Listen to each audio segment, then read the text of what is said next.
Previously on Jesus Christ. So over the next couple of days, I'm just going to absolutely send it. I need to get this XA Falcon finished, and by finished, I mean enough work done to it that I don't feel bad about moving on to the XC to finish building that.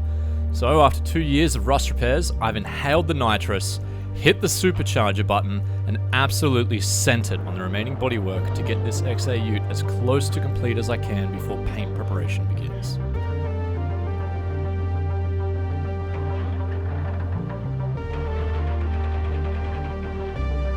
And here we are, part 2, where we finish up the bodywork on the XA Falcon. Now, I say that now, we haven't done it yet, but I'm assuming that I've done all the work and this is the video, and by the time I'm editing this video, all the bodywork's done.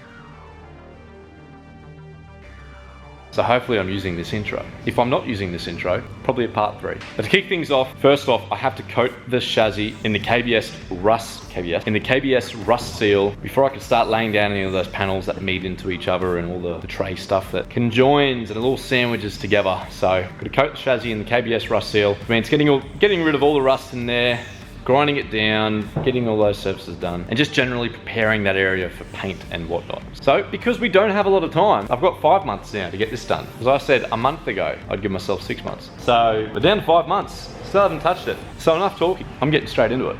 Just quickly, there was a comment on the last video that said I was slipping because I didn't hang crap on the Maloo for doing nothing. Well, I mean, it's still there. How's the dust looking up there?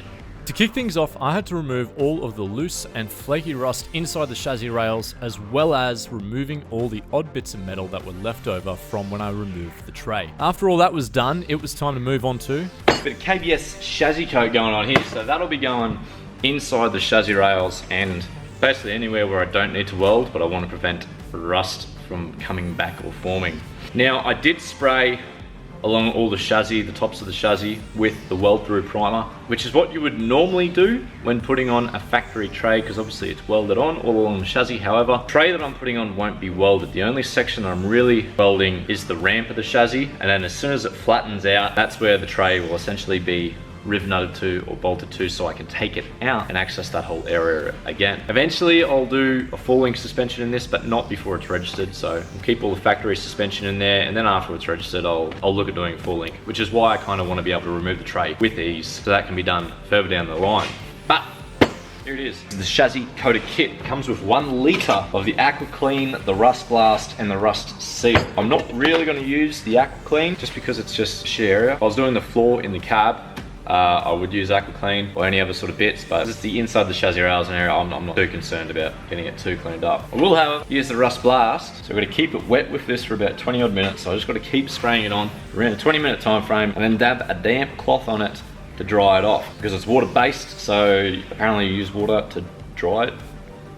So I'll do this and then put on the Rust Seal.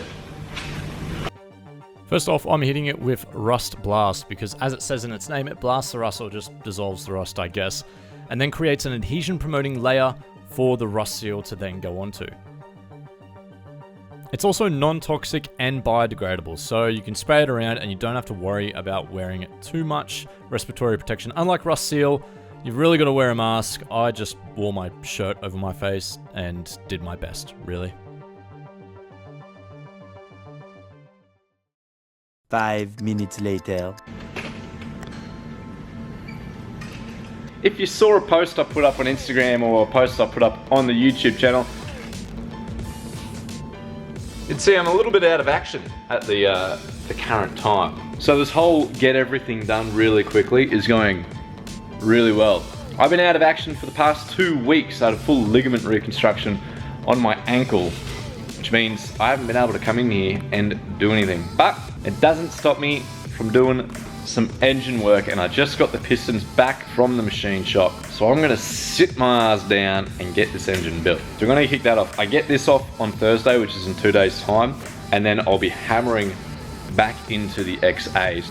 I've now only got less than 5 months to get this XC done, so I need to hurry on up. I just need to stop talking and get into it. And into it is pistons into the engine, degree the camshaft, start doing all that stuff, get the heads on, and get this engine as finished as possible.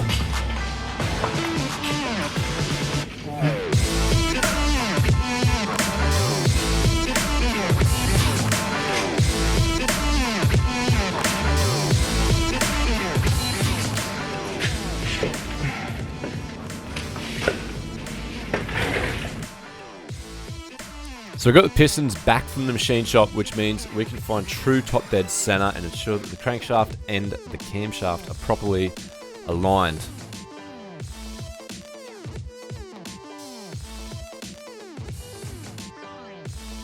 Whilst there, I'm going to torque down these rod caps to ensure that the bearings have the proper clearance. And I measured them between 15 thousandths and 10 thousandths clearance, which is pretty much bang on the spec. So torquing them down for the last time, and then using the dial indicator to find the intake center line on the camshaft. So we're going 50 thousandths either side of the cam lobe to find dead center. I'm not going to go into exactly how degreeing the cam is all done. There's plenty of videos on YouTube if you want to know that, and plenty of people that can explain it a lot better than me. So after finishing that, we're just installing the rest of these pistons and basically finishing off this rotating assembly. After that's all done, checking all the clearances of all the con rods and the clearances between the caps and all that sort of good stuff, following the book. We're doing the oil pump, installing the lifters, and then we're on to installing the heads. Now these heads aren't the heads that came off. These are some heads that have had a fair bit of work done to them. So they're what we refer to as 3V heads. They're 2V heads with 4V exhaust valves. The valves on this are huge, and these are closed chamber heads as well, so we're ramping up that compression ratio, which for the size of the cam that we have and the rocker assembly that we have, we really need a high compression to make the most of this power. Next up, installing the solid roller rockers. This isn't like a factory hydraulic system where you don't have to adjust them. These are solid roller rockers, which means I need to set the clearances, and the clearances are 20 thousandths on the intake and the exhaust. So I just went through adjusting all these cylinder by cylinder. Once the exhaust is on the rock, doing the intake, and then once the intake is at the bottom of its stroke, doing the exhaust, so on and so forth. If you want to know how it's done, go hit up the Clevo King. He's got a fantastic YouTube channel over there that tells you basically everything you need to know about the Cleveland. Next up, the cam bolt finally arrived. I ordered it a couple of days ago, rocked up, so we're installing that to the correct torque and then installing the timing cover.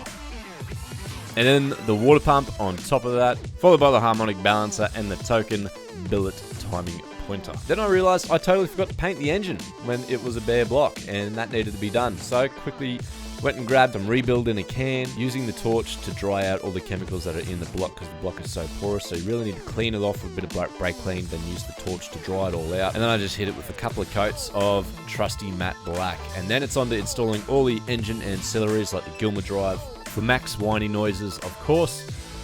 And then I realized that the cap screws looked so good on the Gilmer drive, I wanted to replace the water pump bolts with cap screws, or any other bolts really with cap screws in the engine, just so it looked really good.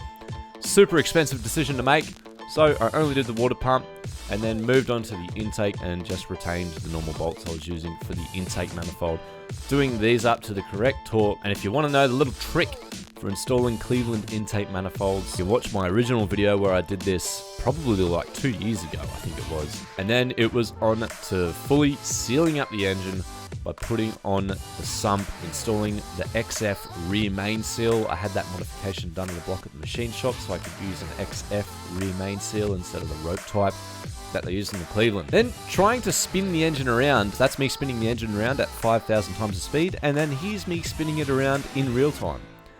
The thing weighs so damn much, and on such a cheap engine stand, I ended up bending the bar trying to spin it around, and I couldn't physically do it unless I got a much larger bar and just levered my weight off it. So don't skimp when getting an engine stand, especially when you're building a heavy ass V8 like one of these ones. Once it was orientated the right way, I put on the ignition system, the ice distributor, and that pretty much wrapped it all up. So the Clevo is finally built and done, and we can move on to bigger and better things. Finally, the Clevo is built. It's only taken way longer than I expected.